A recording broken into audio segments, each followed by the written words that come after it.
ಶಾಲೆಯಲ್ಲಿ ಮೂಲಭೂತ ಸೌಲಭ್ಯಗಳಿಲ್ಲ, ಮಕ್ಕಳಿಗೆ ಕೊಠಡಿ ಇರಲಿಲ್ಲ ಅಂತ ಹೇಳಿ ಸರ್ಕಾರಿ ಶಾಲೆಗೆ ಕೊಠಡಿ ಕೇಳಿದ್ದೇ ತಪ್ಪಾಯ್ತ? ಮಕ್ಕಳ ಜೀವ ರಕ್ಷಣೆಗೆ ಮನವಿ ಮಾಡಿದ್ದೇ ಅಪರಾಧನ? ಉತ್ತಮ ಶಿಕ್ಷಕ ಶಂಕರ್ಗೆ ಇದೀಗ ಸಸ್ಪೆಂಡ್ ಭಾಗ್ಯವನ್ನ ಒದಗಿಸಿದೆ ಸರ್ಕಾರ. ಇಲ್ಲಿ ಮಕ್ಕಳ ಜೀವ ರಕ್ಷಣೆ ಆಗಬೇಕು ಅಂತ ಹೇಳಿ ಕೊಠಡಿಯನ್ನ ಕೇಳಿದ್ದೇ ಇಲ್ಲಿ ತಪ್ಪಾಯ್ತು.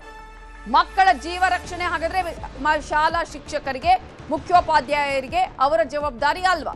ಬೇರೆ ಏನಾದ್ರೂ ಇನ್ಸಿಡೆಂಟ್ ಆದ್ರೆ ಅಲ್ಲಿ ಹೇಳ್ತಾರೆ, ಆಗ ಶಾಲಾ ಸಿಬ್ಬಂದಿ, ಶಿಕ್ಷಕರು, ಉಪಾಧ್ಯಾಯರು ಗಮನಿಸಬೇಕು ಅಂತ ಹೇಳಿದ್ದಕ್ಕೆ ಈ ರೀತಿಯ ಶಿಕ್ಷೆಯನ್ನ ಕೊಟ್ಟಿದ್ಯಾ? ಗುಡಿಬಂಡೆ ಶಾಲೆಯ ಮಕ್ಕಳಿಗೆ ಉತ್ತಮ ಶಿಕ್ಷಣ ಬೇಡವಾ? ಈ ಮಕ್ಕಳಿಗೆ ಒಳ್ಳೆ ಶಾಲೆಯಲ್ಲಿ ಓದೋ ಪುಣ್ಯನೂ ಇಲ್ವಾ? ಚಿಕ್ಕಬಳ್ಳಾಪುರ ಜಿಲ್ಲೆ ಗುಡಿಬಂಡೆಯ ಹಿರಿಯ ಪ್ರಾಥಮಿಕ ಶಾಲೆಯ ಪರಿಸ್ಥಿತಿ ಇದು. ಆ ಮುಖ್ಯ ಶಿಕ್ಷಕನ ಪರಿಸ್ಥಿತಿ. ಶಾಲೆಯ ಅವ್ಯವಸ್ಥೆಯ ಬಗ್ಗೆ ನ್ಯೂಸ್ 18 ನಲ್ಲಿ ವರದಿಯನ್ನ ಪ್ರಸಾರ ಮಾಡಿದ್ರು. ನಮ್ಮೂರಲ್ಲಿ ನ್ಯೂಸ್ 18 ಕಾರ್ಯಕ್ರಮದಲ್ಲಿ ವರದಿಯನ್ನ ಮಾಡಿದಂತಹ ಸಂದರ್ಭದಲ್ಲಿ ಕಾರ್ಯಕ್ರಮದಲ್ಲಿ ಮಾತನಾಡಿದ್ರು ಮುಖ್ಯ ಶಿಕ್ಷಕ. ಶಿಥಿಲ ಶಾಲೆಗೆ ಕೊಠಡಿಗಳನ್ನ ಕೇಳಿದ್ರು ಮುಖ್ಯ ಶಿಕ್ಷಕ. ಶಾಲೆ ಸರಿಪಡಿಸಲು ಮನವಿಯನ್ನ ಮಾಡಿಕೊಂಡಿದ್ರು. ಒಳ್ಳೆದು ಮಾತಾಡಿದ್ದಕ್ಕೆ ಇದೀಗ ಶಿಕ್ಷಕರಿಗೆ ಸಸ್ಪೆಂಡ್ ಭಾಗ್ಯವನ್ನ ಸರ್ಕಾರ ಕೊಟ್ಟಿದೆ. ಸಸ್ಪೆಂಡ್ ಮಾಡಿದೆ, ಶಿಕ್ಷೆ ಕೊಟ್ಟಿದೆ.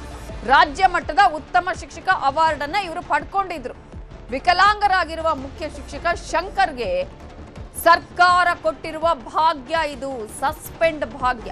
ಕರ್ತವ್ಯ ಲೋಪ ಹೆಸರಿನಲ್ಲಿ ಅಮಾನತು ಮಾಡಿದ್ದಾರೆ ಡಿಡಿಪಿಐ. ಚಿಕ್ಕಬಳ್ಳಾಪುರದ ಡಿಡಿಪಿಯ ಅಂಧ ದರ್ಬಾರ್ ಇದು. ನಿಮ್ಮ ಹುಳುಕು ಮುಚ್ಚಿಕೊಳ್ಳೋದಿಕ್ಕೆ ಶಿಕ್ಷಕರಿಗೆ ಶಿಕ್ಷೆ. ಯಾವ ರೀತಿಯಾಗಿದೆ ನಮ್ಮ ವ್ಯವಸ್ಥೆ, ಯಾವ ರೀತಿಯಾಗಿದ್ದಾರೆ ಅಧಿಕಾರಿಗಳು ಅಂತ ನೋಡ್ಬೇಕಿಲ್ಲ. ಇದು ಶಿಕ್ಷಕರಿಗಲ್ಲ, ಮಕ್ಕಳಿಗೆ ಕೊಟ್ಟಿರುವ ಶಿಕ್ಷೆ. ಈ ಅನ್ಯಾಯ ಸರಿಯಾಗುವವರೆಗೂ ನ್ಯೂಸ್ 18 ಅಭಿಯಾನವನ್ನ ಮಾಡ್ತಾನೆ ಇರುತ್ತೆ. ಡಿಡಿಪಿಐ ಆದೇಶ ವಾಪಸ್ಸಾಗುವವರೆಗೂ, ವಾಪಸ್ ಅದನ್ನ ಪಡೆಯುವವರೆಗೂ ಬಿಡುವ ಮಾತೇ ಇಲ್ಲ. ಶಿಕ್ಷಕರ ಪರವಾಗಿ ನಿಂತಿದೆ ನ್ಯೂಸ್ 18 ಗುಡಿಬಂಡೆ ಗ್ರಾಮ. ಶಿಕ್ಷಕರ ಬೆಂಬಲಕ್ಕೆ ನಿಂತಿದ್ದಾರೆ ವಿದ್ಯಾರ್ಥಿಗಳ ಪೋಷಕರು. ಅಮಾನತು ಆದೇಶ ವಾಪಸ್ಗೆ ಮಕ್ಕಳ ಪೋಷಕರು ಕೂಡ ಆಗ್ರಹವನ್ನ ಮಾಡ್ತಾ ಇದ್ದಾರೆ. ಜೂನ್ 17ರಂದು ನ್ಯೂಸ್ 18 ಕನ್ನಡದಲ್ಲಿ ಗುಡಿಬಂಡೆ ಸರ್ಕಾರಿ ಶಾಲೆಯ ಬಗ್ಗೆ ವಿಸ್ತೃತ ವರದಿಯನ್ನ ಪ್ರಸಾರ ಮಾಡಿದ್ವಿ. ಶಾಲೆಯ ಅವ್ಯವಸ್ಥೆಯ ಬಗ್ಗೆ ಮಾತನಾಡಿದ್ರು ಮುಖ್ಯ ಶಿಕ್ಷಕ ಶಂಕರ್. ಏನ್ ಸಮಸ್ಯೆ ಇದೆ ಅಂತ ಹೇಳಿದ್ದಾರೆ. ಅಲ್ಲಿ ಮಕ್ಕಳಿಗೆ ಸಮಸ್ಯೆ ಆಗಬಾರ್ದು, ಇದರಿಂದ ಬೇರೆ ಏನೋ ಸಮಸ್ಯೆ ಆಗಬಾರ್ದು ಅಂತ ಹೇಳಿ ಕರ್ತವ್ಯ ಲೋಪ ಅಂತ ಕಾರಣ ಕೊಟ್ಟು ಈಗ ಶಂಕರ್ ಅವರನ್ನ ಅಮಾನತು ಮಾಡಿದ್ದಾರೆ ಡಿಡಿಪಿಐ.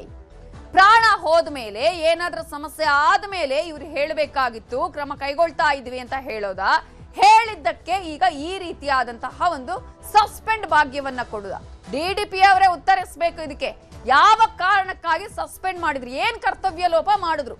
ಸೌಲಭ್ಯವನ್ನ ಕೇಳೋದು, ಮಕ್ಕಳ ರಕ್ಷಣೆಯನ್ನ ಮಾಡೋದು, ಈ ರೀತಿಯಾಗಿ ಅಂತ ಹೇಳೋದು, ಹಾಗಾದ್ರೆ ನಿಮ್ಗೆ ಕರ್ತವ್ಯ ಲೋಪನಾ? ಇಲ್ಲಿ ಸುಮಾರು 16 ಕೋಟಿಗಳಿತ್ತು. 16 ಕೋಟಿಗಳು ಕೂಡ ದುರಸ್ತಿಯಲ್ಲಿವೆ. ಇದನ್ನು ನಾನು ನ್ಯೂಸ್ 18ನಲ್ಲಿ ನಾನು ಹೇಳಿಕೆಯನ್ನು ಕೊಟ್ಟಿದ್ದೆ. ಆ ಹೇಳಿಕೆಯಲ್ಲಿ ಅದನ್ನು ಬಹಳ ವಿಸ್ತಾರವಾಗಿ ಹೇಳಿ, ಅವರು ಕೂಡ ಉತ್ತಮವಾದಂತಹ ಶಾಲೆ ಬಗ್ಗೆ ಬಹಳಷ್ಟನ್ನು ಹೇಳಿದ್ದಾರೆ. ಅದು ಆಧಾರವಾಗಿ ಇಟ್ಕೊಂಡು ಈಗ ನನಗೆ ಸಸ್ಪೆನ್ಷನ್ ಮಾಡಿದ್ದಾರೆ. ಬಹಳ ನೋವಾಗ್ತಾ ಇದೆ ಸರ್. ನಾನು ಶಾಲೆ ದುಡಿದಿದ್ದೀನಿ. PMC ಶಾಲೆ ಬರುವಂಥ ಅನುದಾನ ಕೂಡ ನಾನು ಸದ್ಬಳಕೆ ಮಾಡಿಕೊಂಡು ಯಾವುದೇ ದುರುಪಯೋಗನೂ ಕೂಡ ನಾನು ಮಾಡಿಲ್ಲ. ಕರ್ತವ್ಯ ಲೋಪ ಮಾಡೋ ಅಂಥದ್ದು ನಾನು ಅಂಥದ್ದು ಯಾವುದೂ ಮಾಡಿಲ್ಲ. ನಾನು ಇದುವರೆಗೂ ಕೂಡ ರಾತ್ರಿಗಳನ್ನು ಕೆಲಸ ಮಾಡಿದ್ದೀನಿ. ಎರಡನೇ ಮನೆ ಅಂದ್ಕೊಂಡು ಶನಿವಾರ ಭಾನುವಾರ ಕೂಡ ನಾನು ಕರ್ತವ್ಯ ಮಾಡಿದ್ದೀನಿ. ಈ ಥರ ನನಗೆ SP ಕೊಟ್ಟಾಗ ನನಗೆ ಎಷ್ಟು ನೋವಾಗುತ್ತೆ ಸರ್. ನಾನು ನೊಂದ್ಕೊಂಡು ಹೇಳ್ತಾ ಇದ್ದೀನಿ. ನಿರಂತರವಾಗಿ ಕೆಲಸ ಮಾಡುವಂಥ ಒಂದು ಗುಣವನ್ನು ಇಟ್ಕೊಂಡಿರೋಂಥವನು. ನಾನು ಪ್ರಶ್ನೆ ಮಾಡಿದ್ದೆ ತಪ್ಪ ಸರ್? ನನಗೆ ಯಾವ ನ್ಯಾಯ ಇದು? ಇಲ್ಲಿ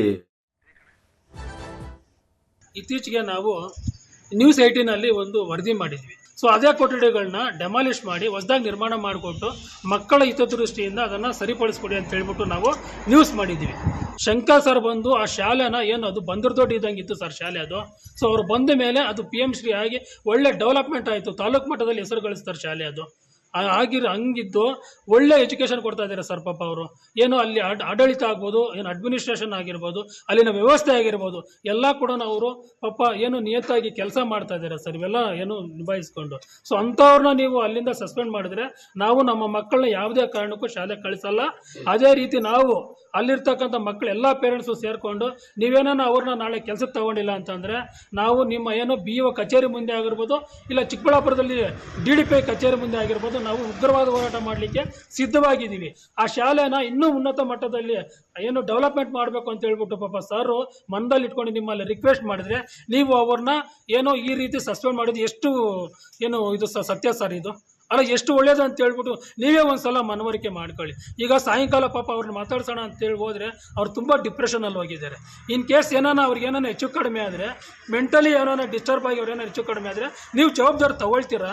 ಇತ್ತೀಚೆಗೆ ನಾವು News 18ನಲ್ಲಿ ಒಂದು ವರದಿ ಮಾಡಿದ್ವಿ. ಸೊ ಅದೇ ಕೊಠಡಿಗಳನ್ನ ಡೆಮಾಲಿಷ್ ಮಾಡಿ ಹೊಸದಾಗಿ ನಿರ್ಮಾಣ ಮಾಡಿಕೊಟ್ಟು ಶಿಕ್ಷಕನ ಅಮಾನತು ಖಂಡಿಸಿ ವಿದ್ಯಾರ್ಥಿಗಳು ಪ್ರತಿಭಟನೆಯನ್ನ ಮಾಡಿದ್ದಾರೆ. ಮುಖ್ಯ ಶಿಕ್ಷಕ ಶಂಕರ್ ಅವರನ್ನ ಅಮಾನತು ಮಾಡಿರೋದನ್ನ ಖಂಡಿಸಿ ಪ್ರೊಟೆಸ್ಟ್ ಅನ್ನ ಮಾಡಿದ್ದಾರೆ ವಿದ್ಯಾರ್ಥಿಗಳು. ವಿದ್ಯಾರ್ಥಿಗಳಿಗೆ ಅವರ ಪೋಷಕರು ಕೂಡ ಸಾಥ್ ಕೊಟ್ಟಿದ್ದಾರೆ, ಜೊತೆಯಾಗಿದ್ದಾರೆ. ಶಾಲೆಯ ದುಸ್ಥಿತಿ ಬಗ್ಗೆ ಮಾತಾಡಿದ್ದಕ್ಕೆ ಅಮಾನತು ಶಿಕ್ಷೆ. DDPI BO ಆದೇಶ ಖಂಡಿಸಿ ಮಕ್ಕಳು ಪ್ರತಿಭಟನೆಯನ್ನ ಕೈಗೊಂಡಿದ್ದಾರೆ. ಚಿಕ್ಕಬಳ್ಳಾಪುರ ಜಿಲ್ಲೆ ಬಾಗೇಪಲ್ಲಿ ತಾಲೂಕಿನ ಗುಡಿಬಂಡೆ ಶಾಲೆಯಲ್ಲಿ ಕೊಠಡಿ ಸರಿ ಇರಲಿಲ್ಲ, ಅವ್ಯವಸ್ಥೆಯ ಆಗರ ಆಗಿತ್ತು, ಮಕ್ಕಳ ರಕ್ಷಣೆ ಆಗಬೇಕಾಗಿತ್ತು. ಏನಾದ್ರೂ ಹೆಚ್ಚು ಕಡಿಮೆ ಆಗುತ್ತೆ ಅನ್ನುವ ಆತಂಕದಿಂದ ಸಹಜವಾಗಿ ಅಲ್ಲಿ ಮುಖ್ಯ ಶಿಕ್ಷಕರು ಮಾತಾಡಿದ್ರು. ಸಮಸ್ಯೆ ಇದೆ, ಅದನ್ನು ಸರಿ ಮಾಡಿ ಅಂತ ಕೇಳ್ಕೊಂಡಿದ್ರು. ಸತ್ಯ ನೋಡಿದ್ರೆ ಸಸ್ಪೆಂಡ್ ಭಾಗ್ಯವನ್ನ ಇವರು ಕರುಣಿಸ್ತಾರೆ. DDPI ಅವರು ಆದೇಶವನ್ನ ಹೊರಡಿಸಿದ್ದಾರೆ, ಸಸ್ಪೆಂಡ್ ಮಾಡಿದೀನಿ ಅಂತ ಹೇಳಿ. ಹಾಗಾದ್ರೆ ಶಾಲೆಗಾಗಿ, ಮಕ್ಕಳಿಗಾಗಿ, ಮಕ್ಕಳ ರಕ್ಷಣೆಗಾಗಿ, ಅವರ ಜೀವನದ ಜೀವಕ್ಕಾಗಿ ಹೋರಾಟ ಮಾಡಿದ್ರೆ, ಪ್ರಶ್ನೆಯನ್ನ ಮಾಡಿದ್ರೆ, ಈ ರೀತಿಯಾಗಿ ಒಂದು ನಮಗೆ ಕೊಠಡಿ ಅವಶ್ಯಕತೆ ಇದೆ ಅಂತ ಕೇಳಿದ್ರೆ ಸಸ್ಪೆಂಡ್ ಮಾಡ್ತೀರಿ ಅಂತ ಹೇಳಿದ್ರೆ ನಿಮ್ಮ ಮನಸ್ಥಿತಿ ಹೇಗಿದೆ? ಅಂದ್ರೆ ಮಕ್ಕಳ ಪ್ರಾಣ ಹೋಗ್ಬೇಕು ಅಂತ ಏನಾದ್ರು ಕಾಯ್ತಾ ಇದ್ರ DDPI ಅವರು ಅಥವಾ BO ಅವರು? ಈ ರೀತಿಯಾಗಿ ಆಗ್ಲಪ್ಪ ಆಮೇಲೆ ನೋಡ್ಕೊಳ್ಳೋಣ, ನಾವು ಆಮೇಲೆ ಭೇಟಿ ಕೊಡೋಣ ಅನ್ನುವಂಥದ್ದು ಏನಾದ್ರು ಯೋಚನೆ ಇತ್ತಾ?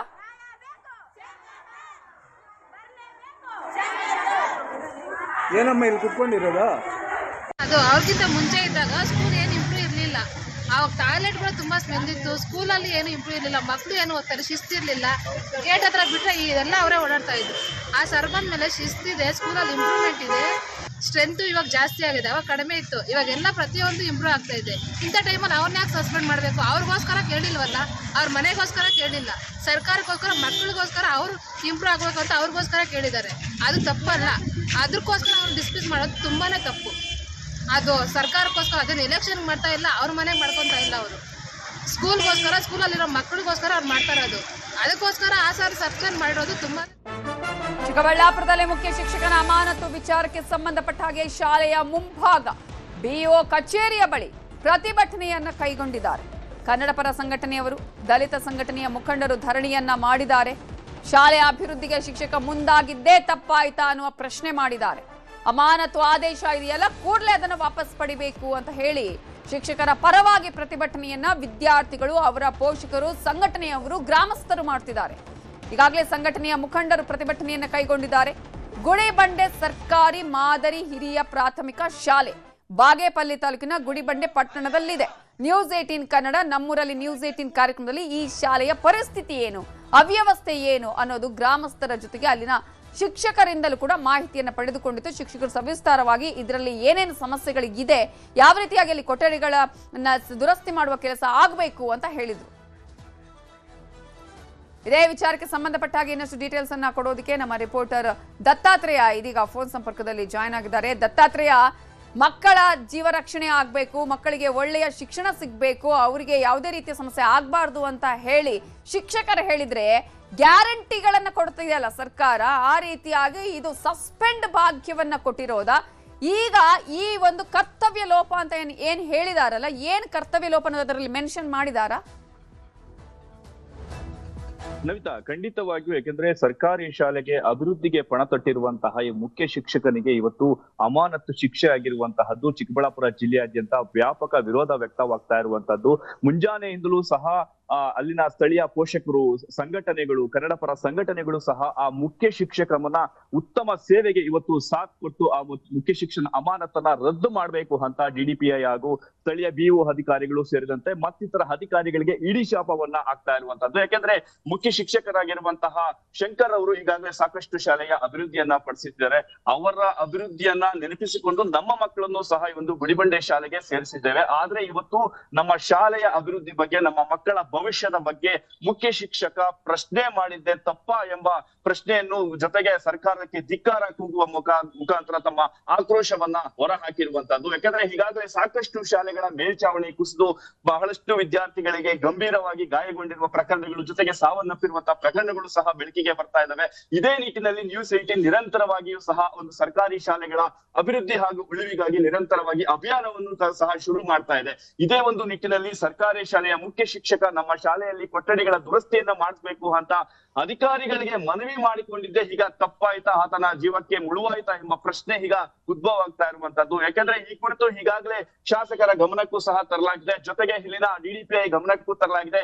ಇಬ್ಬರು ಸಹ ನಾವು ಈ ವಿಚಾರವನ್ನ ಬಗೆಹರಿಸ್ತೀವಿ ಅಂತ ಒಂದು ಇದನ್ನು ಕೂಡ ಮಾತನ್ನು ಕೂಡ ಕೊಟ್ಟಿದ್ದಾರೆ. ಆದ್ರೆ ಇದುವರೆಗೂ ಸಹ ಯಾವುದೇ ರೀತಿಯಾದಂತಹ ಕ್ರಮವನ್ನ ಕೈಗೊಂಡಿಲ್ಲ. ಈ ನಿಟ್ಟಿನಲ್ಲಿ ಈಗ ಸ್ಥಳೀಯವಾಗಿಯೂ ಸಹ ವ್ಯಾಪಕವಾಗಿ ವಿರೋಧ ವ್ಯಕ್ತವಾಗ್ತಾ ಇದ್ದು, ಕೂಡಲೇ ಆ ಮುಖ್ಯ ಶಿಕ್ಷಕನ ಅಮಾನತು ಏನಿದೆ ಅದನ್ನ ರದ್ದುಗೊಳಿಸ್ಬಿಟ್ಟು ಆ ಶಿಕ್ಷಕನನ್ನ ಶಾಲೆಗೆ ಮತ್ತೆ ಮರಳಿ ಕಳಿಸ್ಬೇಕು ಅಂತ ಮಕ್ಕಳಿಂದ ಹಿಡಿದು ಪೋಷಕರು, ಜೊತೆಗೆ ಸಂಘಟನೆಗಳು ಸಹ ಇಲ್ಲಿ ಧಿಕ್ಕಾರಗಳನ್ನ ಕೂಗಿ ಶಾಲೆಗೆ ಹೋಗದೆ ಬಹಳಷ್ಟು ರೀತಿಯಾದಂತಹ ಆಕ್ರೋಶವನ್ನ ವ್ಯಕ್ತಪಡಿಸ್ತಾ ಇರುವಂತದ್ದು. ಅನ್ವಿತಾ, ದತ್ತಾತ್ರೇಯ, ಈಗ ಬಹಳ ಬೇಗವಾಗಿ ಶಿಕ್ಷಕನನ್ನ ಸಸ್ಪೆಂಡ್ ಮಾಡಿದ್ರಲ್ಲ, ಅಷ್ಟೇ ವೇಗವಾಗಿ ಈಗ ಕೊಠಡಿಗಳ ದುರಸ್ತಿ, ಅದರಲ್ಲಿ ಏನೇನು ಪ್ರಾಬ್ಲಮ್ ಇದೆ ಸರಿ ಮಾಡುವಂತ ಕೆಲಸ ಮಾಡಿದಾರಾ? ಖಂಡಿತವಾಗಿ ಇದೇ ಪ್ರಶ್ನೆಯನ್ನ ಅಧಿಕಾರಿಗಳು ಮನವರಿಕೆಯನ್ನ ಮಾಡಬೇಕು. ಯಾಕಂದ್ರೆ ನ್ಯೂಸ್ 18 ಮಾಡ್ತಾ ಇರುವಂತದ್ದು ಸರ್ಕಾರಿ ಶಾಲೆಗಳನ್ನ ಅಭಿವೃದ್ಧಿ ಮಾಡಬೇಕು ಎಂಬ ದೃಷ್ಟಿಯಿಂದ. ಆದ್ರೆ ಈ ಸುದ್ದಿಯ ಬಳಿಕ ಆ ಶಾಲೆಯ ಅಭಿವೃದ್ಧಿಗೆ ಮುಂದಾಗಬೇಕೇ ವಿನಃ ಅಭಿವೃದ್ಧಿಗೆ ಸಾಥ್ ಕೊಟ್ಟಂತಹ ಮುಖ್ಯ ಶಿಕ್ಷಕನ ಅಮಾನತಿಗೆ ಈ ರೀತಿಯಾದಂತಹ ಒಂದು ನಡತೆ ತೋರುವುದು ಎಷ್ಟರ ಮಟ್ಟಿಗೆ ಸರಿ ಅಂತ ಪ್ರಶ್ನೆವಾಗ್ತಾ ಇರುವಂತದ್ದು. ಈಗಾಗಲೇ ಚಿಕ್ಕಬಳ್ಳಾಪುರ ಜಿಲ್ಲೆಯಾದ್ಯಂತ ಎಷ್ಟು ಸರ್ಕಾರಿ ಶಾಲೆಗಳ ದುರಸ್ತಿ ಮಾಡ್ಬೇಕು ಅಂತ ಈಗಾಗಲೇ ಸಾಕಷ್ಟು ಸುದ್ದಿಗಳನ್ನು ಸಹ ಮಾಡಿರುವಂತದ್ದು. ಆದ್ರೆ ಇದುವರೆಗೂ ಸಹ ಯಾವುದೇ ಶಾಲೆಗಳ ಅಭಿವೃದ್ಧಿಗೆ ಮುಂದಾಗದಂತಹ ಈ ಅಧಿಕಾರಿಗಳು ಈಗ ಒಂದು ಹೇಳಿಕೆಗೆ ಕರ್ತವ್ಯ ಲೋಪ ಎಂಬ ಮಾತನ್ನ ಹೇಳಿ ಆತನನ್ನ ಸಸ್ಪೆಂಡ್ ಮಾಡಿರುವಂತದ್ದು ಎಷ್ಟರ ಮಟ್ಟಿಗೆ ಸರಿ ಎಂಬುದು ಕೂಡ ಇಲ್ಲಿ ಪ್ರಶ್ನೆಯಾಗಿ ಉಳಿತಾ ಇರುವಂತದ್ದು. ಯಾಕಂದ್ರೆ ಸಾಕಷ್ಟು ಶಾಲೆಗಳು ಸಹ ಬೀಳುವ ಹಂತದಲ್ಲಿರುವಂತಹದ್ದು. ಆದ್ರೆ ಇಂತಹ ಶಾಲೆಗಳನ್ನ ಅಭಿವೃದ್ಧಿ ಪಡಿಸದೆ ಬಹುಶಃ ಅಂತಹ ಶಾಲೆಗಳೇನಾದ್ರೂ ಬಿದ್ರೆ ಅದ್ರಲ್ಲಿ ಏನಾದ್ರೂ ಪಬ್ಲಿಸಿಟಿ ಇಟ್ಸ್ಕೊಳ್ಬೇಕು ಅಂತ ಏನಾದ್ರೂ ಅಧಿಕಾರಿಗಳು ಕಾಯ್ತಾ ಇದ್ದಾರಾ ಎಂಬ ಪ್ರಶ್ನೆ ಇಲ್ಲಿ ಉದ್ಭವ ಆಗ್ತಾ ಇರುವಂತದ್ದು. ನವಿತಾ, ಒಟ್ಟಾರೆ ಈ ಒಂದು ಸರ್ಕಾರಿ ಶಾಲೆಗಳ ಅಭಿವೃದ್ಧಿಗೆ ಪಣ ತೊಟ್ಟಿರುವಂತಹ ಮುಖ್ಯ ಶಿಕ್ಷಕ ನ್ಯೂಸ್ 18 ಜೊತೆ ಮಾಹಿತಿ ಹಂಚಿಕೊಂಡಿದ್ದೆ ಈಗ ದೊಡ್ಡ ತಪ್ಪಾಯ್ತಾ ಎಂಬ ಪ್ರಶ್ನೆ ಉದ್ಭವ ಆಗ್ತಾ ಇರುವಂತಹದ್ದು. ಕಳೆದ ದಿನದಿಂದಲೂ ಸಹ ಆ ಮುಖ್ಯ ಶಿಕ್ಷಕನಿಗೆ ನ್ಯಾಯ ಕೊಡಿಸುವ ಸಲುವಾಗಿ ಈಗಾಗಲೇ ನ್ಯೂಸ್ 18 ನಿರಂತರವಾಗಿ ಸುದ್ದಿ ಬಿತ್ತರಿಸ್ತಾ ಇದ್ರು ಸಹ ಅಧಿಕಾರಿಗಳು ಎಚ್ಚೆತ್ತುಕೊಂಡಿಲ್ಲ. ನಾಳೆದು ಸೋಮವಾರ ಅಂತ ಒಂದು ಸಬೂಬನ್ನ ಕೊಡ್ತಾ ಇದ್ರೆ, ಆದ್ರೆ ಯಾವ ದಿನ ಇವರಿಗೆ ನ್ಯಾಯ ಕೊಡಿಸುತ್ತೋ ಅಲ್ಲಿವರೆಗೂ ಸಹ ಸ್ಥಳೀಯವಾಗಿಯೂ ಸಹ ಸಾಕಷ್ಟು ಮುಖಂಡರು ನ್ಯೂಸ್ 18ಗೆ ಕೈ ಜೋಡಿಸಿರುವಂತದ್ದು ಒಂದ್ ಕಡೆ ಸಂತಸವಾದ್ರೆ, ಆತನಿಗೆ ಮುಖ್ಯ ಶಿಕ್ಷಕನಿಗೆ ನ್ಯಾಯ ಕೊಡಿಸುವುದು ಸಹ ಈಗ ನ್ಯೂಸ್ 18 ಜವಾಬ್ದಾರಿಯಾಗಿರುವಂತಹದ್ದು. Navita, okay, thank you so much Dattatreya.